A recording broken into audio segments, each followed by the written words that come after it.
Okay, I'm going to teach you guys how to draw straight lines and shapes that have straight lines. So for this exercise, I have rulers here. I have an 18-inch and a 6-inch ruler. Most likely, since this is a small piece of paper, I will be using the smaller one, but the bigger one will work just as well. I also have my 4H pencil. So this is the hard pencil that will outline things very lightly, easy to erase. My rubber eraser, and then one of my archival ink pens that I will show you how to outline those particular shapes. Okay, I'm also going to be teaching you how to do some measurements. So inches is the most typical measurement that we use here in the United States when it comes to design. It's really important that you learn how to use that. So I'm going to provide you with some links that will show you how to use an inch ruler. Okay. Now you can tell that some of these lines are kind of coming off. This is quite an old ruler and I've been using it so much. So what I usually do is just use this end and probably will just invest in a new one once I kind of end up not really getting a lot out of it. But I really love metal rulers. They don't, the edge really stays straight for a really long period of time. I can use it to draw and I can use it to cut lines as well with an X-Acto knife. Okay, so what I'm going to be doing is drawing a square. So I have my sheet of paper. This is just a regular like printer sheet of paper.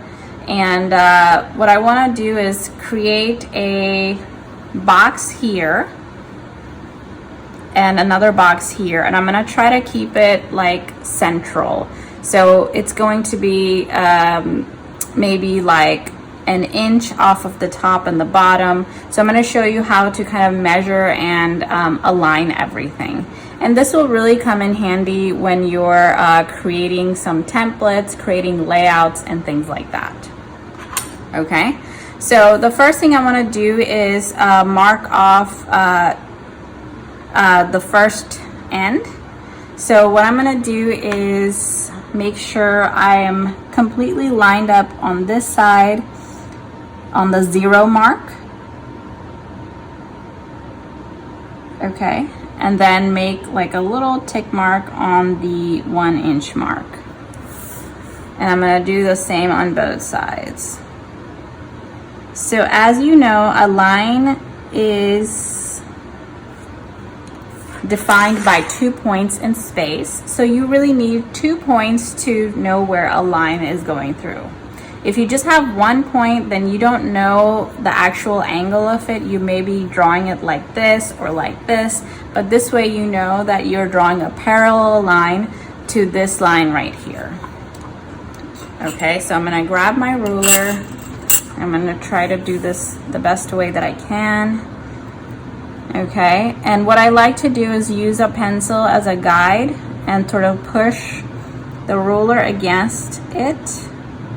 And I can even push the ruler back and forth with my pencil a little bit. Okay, so once I have my line, very lightly mark it, and you can sort of barely see this line, but I can see it a little bit darker in person, but this is really just to mark where the line is supposed to be. I'm gonna do the same on all sides.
Okay.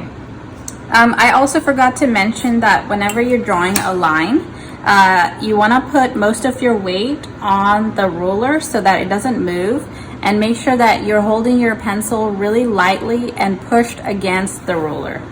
Okay, so you want to hold it about 45 degrees away from you.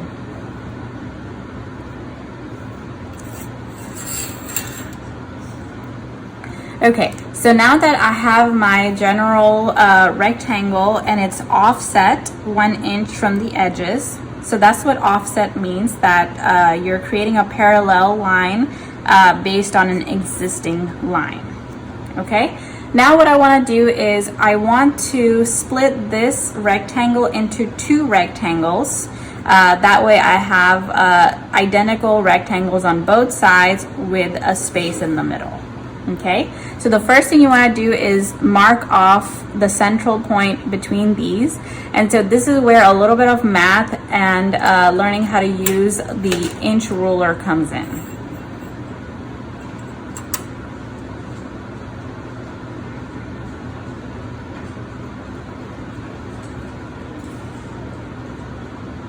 So this is 9 inches exactly. So I know off the top of my head that half of 9 is 4.5. Now this is really easy because it's a whole number, but you may come across some instances where your line is, let's say, 5.25 inches or something like that. So make sure you have a little bit of background knowledge on how to divide fractions. You do not want to use decimals for inches at all. That would just be very confusing.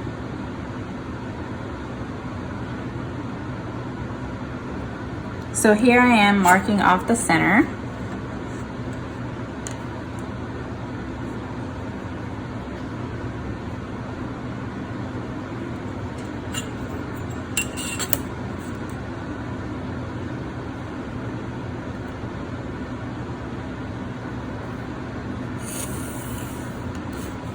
Okay, so here's my central axis. I do want to offset, I want to have an inch space between the 2 rectangles that I'm going to end up drawing. And that means that from this central axis, I want to go 1/2 inch to the right and 1/2 inch to the left, which will then equal to be 1 inch total. So what I'm doing here is marking 1/2 inch on this side, 1/2 on this side, and then I'm going to do the same thing on the top so that I can draw straight lines.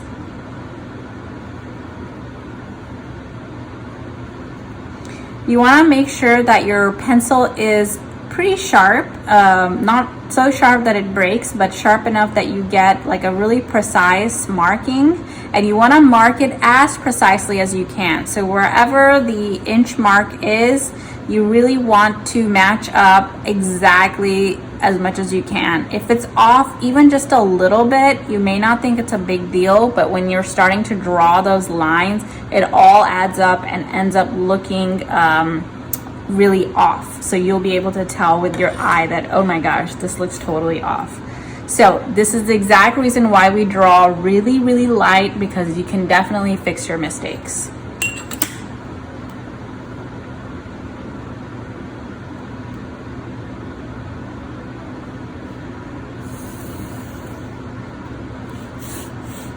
And you have to make sure that your line goes through your tick marks as well. So this one, I made a mistake. It didn't go exactly through. So I'm going to erase this line and do this over.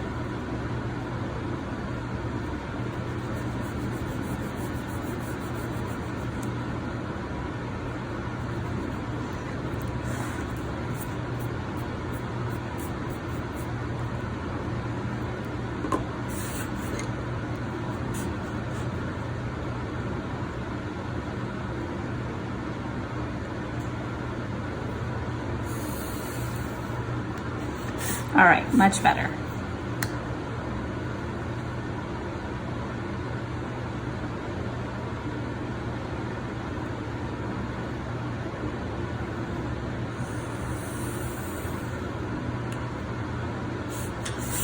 All right, so here you go.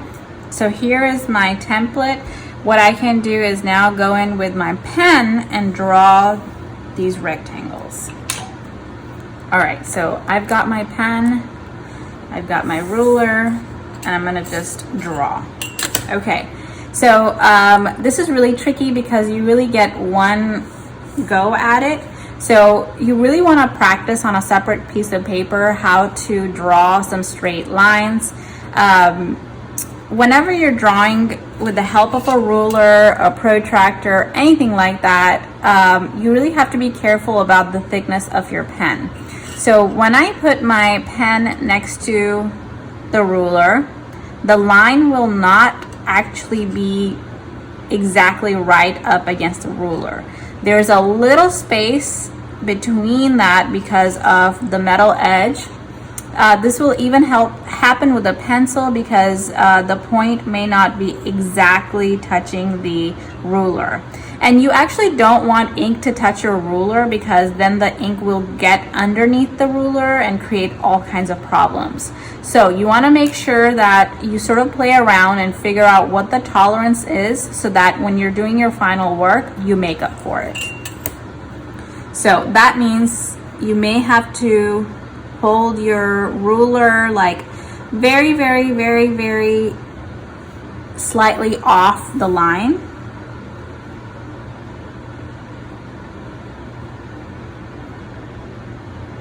And then you can start drawing.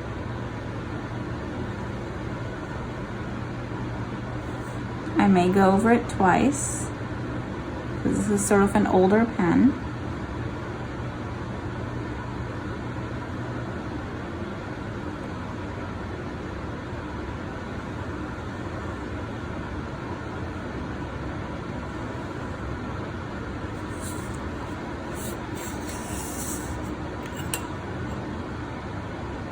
There may be some ink on the edge, so what you can do is grab a paper towel and clean it up.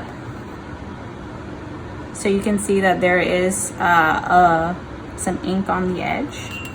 So make sure you guys make sure it's clean.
All right, so here is my final template. Before I go in to erase all of the pencil lines, what I really want to make sure is that my ink is completely dry, okay?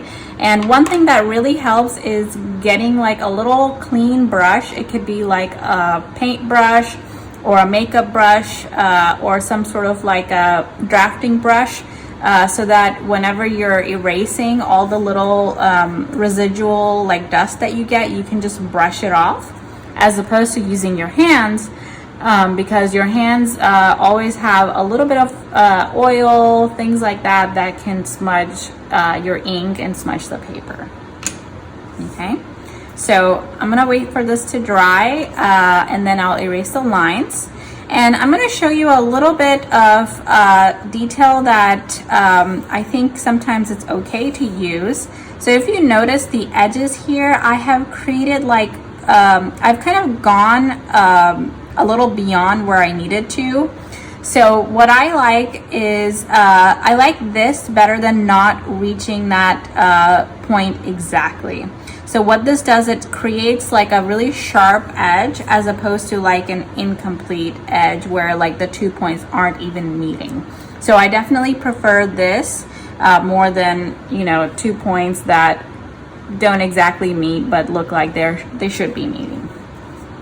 But of course, something like this is the best result that you can get where it's perfectly aligned. But I will be honest and say that it's difficult to get something like this. So it's okay if it crosses over very, very slightly. You just don't want it to cross over so much that it looks intentional.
All right, so here is my final piece. As you can see, printer paper is not necessarily the best, strongest paper to use, but it's really great for practicing. Okay, the next thing I want to show you guys how to use is a triangle, okay? So what I want to do is I want to create some straight lines going through here. And I think maybe I want to create like 5 of them. So what I can do is measure one side and divide it by 5, measure the other side, divide it by 5, and then draw straight lines. Or the other thing I can do is just measure one side, divide it by 5 lines, and then use this as a guide to create 90-degree lines. Okay, so that's one way of using this particular thing. The other way of using this is to create 45-degree lines. So in order to do that, let's say I want to create a 45-degree line coming out from here. What you want to do is very, very carefully align the triangle to an existing line that you want to go 45 degrees from, okay? The thing that you really need to keep in mind is the edges. Some of them are really sharp, which is great. This one in particular has a little rounded tip, which may create some problems for me because I want to make sure that my line comes out from this particular corner. So I may have to play around a little bit, do some erasing, do some thinking, do some imagining here. Okay, so I'm going to use this pencil as a guide to push and pull this thing. Oops.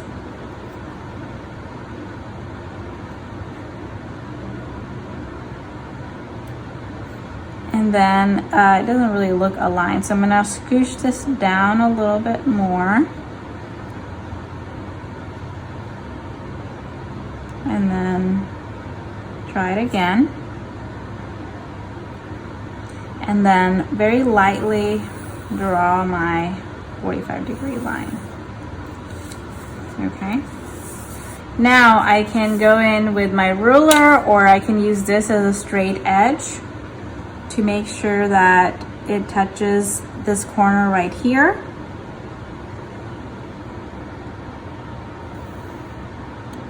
Okay, so it doesn't exactly touch it. That means I should have moved this up a little bit more. So I will definitely erase this and redo it.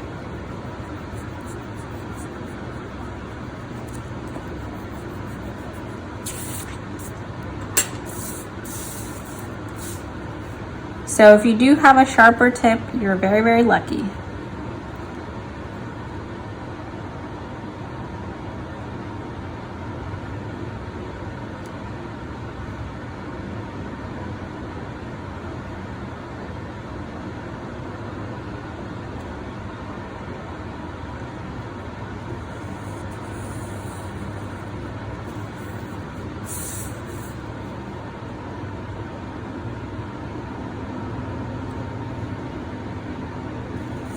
All right, so this is definitely a lot better. Now I can go in with my pen and draw this line.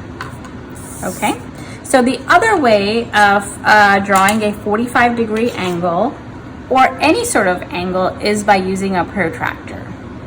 So let's say I want to create another 45-degree line here. And I know this is already 90 degrees, so I can use either line as my baseline, okay? Now, if this was angled out a little bit and I wanted to create a 45-degree line coming from here, I would definitely use this line as my guideline, okay? So, when you're using a protractor, if you look on the bottom, if you have a half moon, it's on the bottom. If you have a full circle, it's right in the middle. There's going to be like a little X, and that is your point where the angle comes out of. Now, I forgot a lot of these geometry terms, so hopefully I think there's a word for it that I can't exactly remember. But this point is to align exactly with this point that the angle is supposed to come out of. Okay, so you want to perfectly align this, and there will be a line here that you want to align with your baseline. So this line should be exactly underneath the line of your protractor.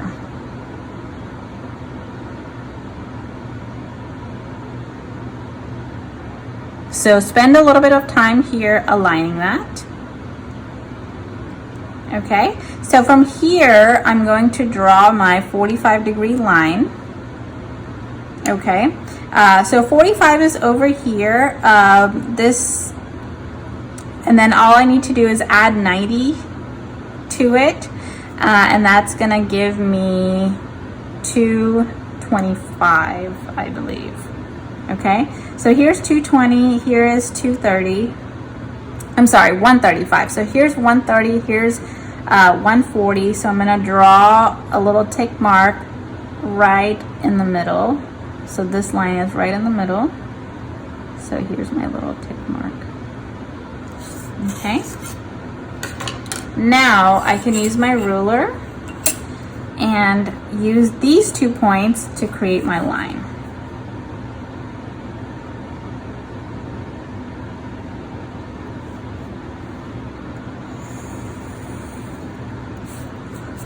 All right, so here is my perfectly centered 45-degree line. With a protractor, you can create several other different angles, especially if you're trying to draw something like a hexagon or something. You're definitely gonna need a protractor for it, and other sort of like geometrical shapes, other geometrical lines that are not 90 degrees. Another way of saying 90 degrees is orthogonal. So if you have just orthogonal stuff, you just need a triangle with a 90-degree angle and a ruler. Sometimes you can just get away with not even using this, especially if your paper is perfectly cut out. Now, if your paper is not perfectly rectangular, you will definitely need a right angle to work with, so that you're sure that you're creating like orthogonal lines. All right, so that's how you do that. You can also use this to create different sort of polygons. You just have to make sure that you get all the measurements correctly.